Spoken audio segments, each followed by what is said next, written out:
आज गांव में गणेश चतुर्थी का त्योहार था। हर घर में खुशियां मनाई जा रही थीं और हमारे घर में भी माहौल कुछ ऐसा ही था। मां ने सुबह सुबह उठकर पूजा की तैयारी की थी। उन्होंने मेरे माथे पर हल्दी और कुमकुम का टीका लगाया। उनकी आंखों में मेरे लिए ढेर सारा प्यार और थोड़ी चिंता भी थी। उन्होंने मुझे भगवान गणेश का प्रसाद देते हुए कहा, बेटा, यह तुम्हारी मेहनत का फल है। भगवान तुम्हारी हर इच्छा पूरी करेंगे। पिताजी ज्यादा कुछ नहीं बोले, पर उन्होंने मेरे सिर पर हाथ रखा। उनका वह स्पर्श ही मेरे लिए सबसे बड़ा आशीर्वाद था। घर में त्योहार की रौनक थी, पर मेरे मन में एक अजीब सी हलचल थी। खुशी और घबराहट दोनों एक साथ महसूस हो रही थी। मैंने अपना छोटा सा बैग पैक कर लिया था। उसमें कुछ कपड़े, मेरी किताबें और मां के हाथ के बने हुए लड्डू थे। पिताजी ने मुझे 380 रुपये दिए। यह उनकी पूरी महीने की बचत का एक बड़ा हिस्सा था। उन्होंने कहा, रास्ते में ध्यान रखना, किसी अजनबी से ज्यादा बात मत करना। उनकी आवाज में एक मजबूती थी, लेकिन मैं उनकी आंखों में छिपी नमी को देख सकता था। वे नहीं चाहते थे कि मैं जाऊं, पर वे मेरे भविष्य के लिए यह कुर्बानी दे रहे थे। मैंने उनके पैर छुए और वादा किया कि मैं उनका नाम जरूर रोशन करूंगा। यह पल बहुत भारी था। घर छोड़ना कभी आसान नहीं होता, खासकर जब आप अपने माता पिता की आंखों का तारा हो। मेरे लिए यह सफर सिर्फ एक शहर से दूसरे शहर तक का नहीं था, यह मेरे सपनों की ओर पहला कदम था। मैंने गांव के छोटे से स्कूल में पढ़ाई की थी। वहां के शिक्षकों ने हमेशा मुझे प्रोत्साहित किया। उन्होंने कहा था कि मुझ में कुछ करने की लगन है। आज जब मैं घर से निकल रहा था, तो मुझे इन सभी की बातें याद आ रही थी।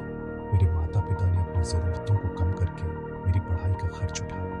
वे हमेशा कहते थे, हम तो ज्यादा पढ़ नहीं पाए, पर तुम खूब पढ़ना। उनकी यह बात मेरे कानों में गूंज रही थी।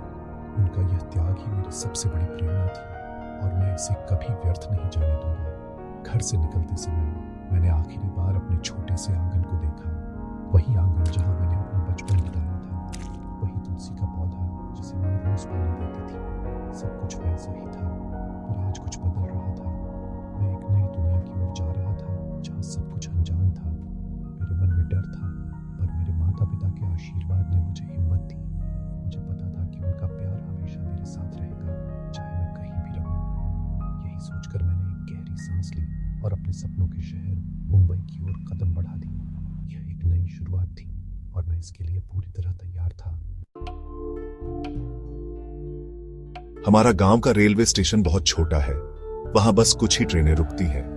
जब मैं स्टेशन पहुंचा, तो मेरा सबसे अच्छा दोस्त राजू पहले से ही वहां मेरा इंतजार कर रहा था। उसके हाथ में मेरे लिए पानी की एक बोतल और कुछ बिस्कुट थे।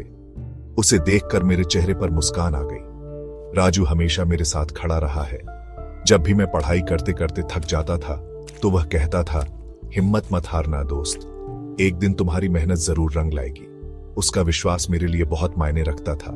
उसने मुझे गले लगाया और कहा, मुंबई पहुंचकर फोन जरूर करना, अपनी चिंता मत करना, हम सब तुम्हारे साथ हैं। ट्रेन प्लेटफॉर्म पर आकर रुकी। भीड़ बहुत ज्यादा थी और धक्का मुक्की हो रही थी। राजू ने मेरी मदद की और मेरा बैग खिड़की के पास वाली सीट पर रख दिया। उसने कहा, खिड़की के पास बैठना, बाहर का नजारा देखते हुए सफर आसानी से कट जाएगा। ट्रेन चलने लगी और राजू हाथ हिलाता रहा, जब तक कि वह आंखों से ओझल नहीं हो गया। एक सच्चे दोस्त का साथ आपको हर मुश्किल से लड़ने की ताकत देता है। राजू की दोस्ती मेरे लिए किसी खजाने से कम नहीं थी। मुझे पता था कि अगर मैं कभी अकेला महसूस करूंगा, तो उसकी यादें मुझे हिम्मत देंगी। ट्रेन की खिड़की से बाहर देखते हुए मेरा गांव पीछे छूट रहा था। खेत, पेड़ और छोटे छोटे घर सब धीरे धीरे दूर हो रहे थे। मेरे मन में कई विचार आ रहे थे। क्या मैं मुंबई में सफल हो पाऊंगा? क्या मैं अपने माता पिता के सपनों को पूरा कर सकूंगा? ये सवाल मुझे परेशान कर रहे थे, लेकिन फिर मुझे माँ का मुस्कुराता हुआ चेहरा याद आया। मुझे पिताजी का भरोसा याद आया। इन यादों ने मेरे डर को कम कर दिया। मैंने अपनी जेब से 380 रुपये निकाले और उन्हें देखा। यह सिर्फ पैसे नहीं थे, ये मेरे परिवार का विश्वास था, जिसे मुझे संभाल कर रखना था। सफर लंबा था, पर अकेलापन महसूस नहीं हुआ। मेरे आसपास कई तरह के लोग थे। कोई अपने परिवार से मिलने जा रहा था, तो कोई काम की तलाश में। सबकी अपनी अपनी कहानियां थी, अपने अपने सपने थे। मैंने माँ के दिए हुए लड्डू खाए। उनका स्वाद बिल्कुल घर जैसा था। उस मिठास ने मुझे याद दिलाया कि मैं अकेला नहीं हूँ। मेरे परिवार का प्यार और मेरे दोस्त का साथ हमेशा मेरे साथ है। यही हिम्मत लेकर मैं अपनी मंजिल की ओर बढ़ रहा था। मुंबई अब ज्यादा दूर नहीं थी। और मेरा दिल जोर जोर से धड़क रहा था। कई घंटों के सफर के बाद ट्रेन आखिरकार मुंबई पहुंची। स्टेशन पर उतरते ही मैं हैरान रह गया। इतनी भीड़ मैंने अपनी जिंदगी में कभी नहीं देखी थी। लोग भाग रहे थे, चारों तरफ शोर था। यह मेरे शांत गांव से बिल्कुल अलग था। एक पल के लिए मैं थोड़ा घबरा गया। मुझे समझ नहीं आ रहा था कि कहां जाऊं। फिर मैंने अपने चाचा जी को देखा, जो प्लेटफॉर्म पर मेरा इंतजार कर रहे थे। उन्हें देखकर मेरी जान में जान आई। वे मुस्कुराते हुए मेरे पास आए और मेरे कंधे पर हाथ रखा। उन्होंने कहा, स्वागत है बेटा, सफर कैसा रहा? उनकी आवाज में इतनी अपनापन थी कि मेरी सारी घबराहट दूर हो गई। चाचा जी मुझे अपने घर ले गए, जो एक छोटी सी चौल में था। घर छोटा था पर बहुत साफ सुथरा था। चाची जी ने बड़े प्यार से मेरा स्वागत किया। उन्होंने मेरे लिए गर्मा गर्म खाना बनाया था।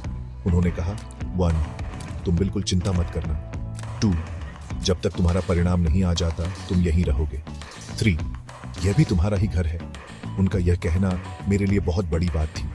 एक अनजान शहर में जब कोई अपना मिल जाता है तो हिम्मत अपने आप बढ़ जाती है। मैंने महसूस किया कि भगवान ने मेरे लिए सब कुछ पहले से ही सोच रखा है। मेरे पास भले ही पैसे कम थे, पर मेरे पास प्यार करने वाले लोग थे। अगले कुछ दिन इंतजार में बीते। मैं रोज सुबह उठता और अपने परीक्षा के परिणाम का इंतजार करता। यह इंतजार बहुत मुश्किल था। मन में तरह तरह के ख्याल आते थे।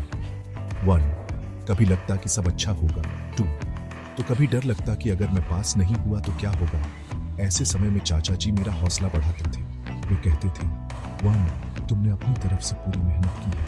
2, अब जो भी होगा अच्छा ही होगा। 3, परिणाम की चिंता में अपना आज खराब मत करो। उनकी बातें मुझे शांति देती थी। वे मुझे अपने साथ बाहर घुमाने भी ले जाते थे ताकि मेरा मन लगा रहे। इस इंतजार के दौरान मैंने अपने परिवार के महत्व को और भी गहराई से समझा।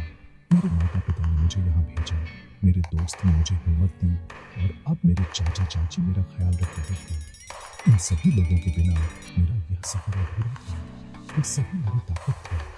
मुझे एहसास हुआ कि सफलता सिर्फ कड़ी मेहनत से नहीं मिलती, बल्कि अपनों के प्यार और समर्थन से भी मिलती है। मैं हर दिन भगवान का शुक्रिया अदा करता था कि उन्होंने मुझे इतना अच्छा परिवार दिया। अब मुझे परिवार का डर नहीं था, क्योंकि मुझे पता था कि मेरे साथ मेरे अपने हैं। एक सुबह चाचा जी मुझे अपने साथ बाहर ले गए। हम मुंबई की मशहूर मरीन ड्राइव पर गए। समुद्र की लहरें किनारे से टकरा रही थीं और ठंडी हवा चल रही थी। मेरे सामने विशाल समुद्र था और पीछे ऊंची ऊंची इमारतें। यह नजारा अद्भुत था। मैंने पहली बार समुद्र देखा था।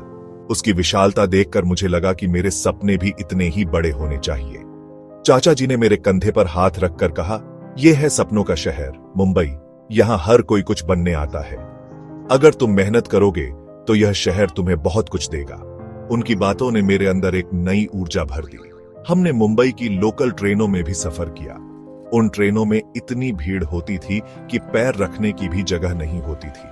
फिर भी लोग रोज उसी भीड़ में सफर करते थे, अपने काम पर जाते थे। मैंने देखा कि यहां जीवन बहुत तेज है। हर कोई जल्दी में है। हर किसी को अपनी मंजिल तक पहुंचना है। इस शहर की रफ्तार ने मुझे सिखाया कि अगर मुझे यहां टिकना है तो मुझे भी मेहनत करनी होगी और समय के साथ चलना होगा। यह शहर किसी के लिए नहीं रुकता। यहां हर दिन एक नई चुनौती है और हर दिन एक नया अवसर भी है। मैं इन चुनौतियों के लिए तैयार था।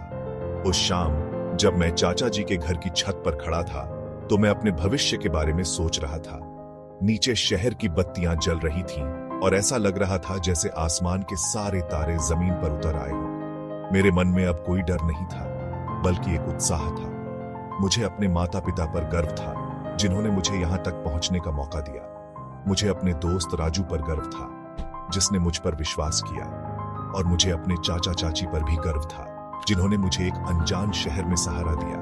इन सब लोगों का प्यार ही मेरी असली दौलत थी। मेरे हाथ में अब भी पिताजी के दिए हुए 380 रुपए थे, पर मेरे दिल में लाखों उम्मीदें थीं। मुझे पता था कि आगे का रास्ता आसान नहीं होगा, पर मुझे यह भी पता था कि मैं अकेला नहीं हूं। मेरे परिवार का आशीर्वाद और मेरी मेहनत मेरे साथ थी। मुंबई शहर ने मुझे पहले ही दिन बहुत कुछ सिखा दिया था। इसने मुझे बड़े सपने देखने की हिम्मत दी थी। मैंने मन ही मन फैसला किया कि मैं इतनी मेहनत करूंगा कि एक दिन मेरे माता पिता को मुझ पर गर्व होगा। यह सिर्फ एक सफर की शुरुआत थी और मेरी मंजिल अभी बहुत दूर थी। पर मेरे हौसले बुलंद थे।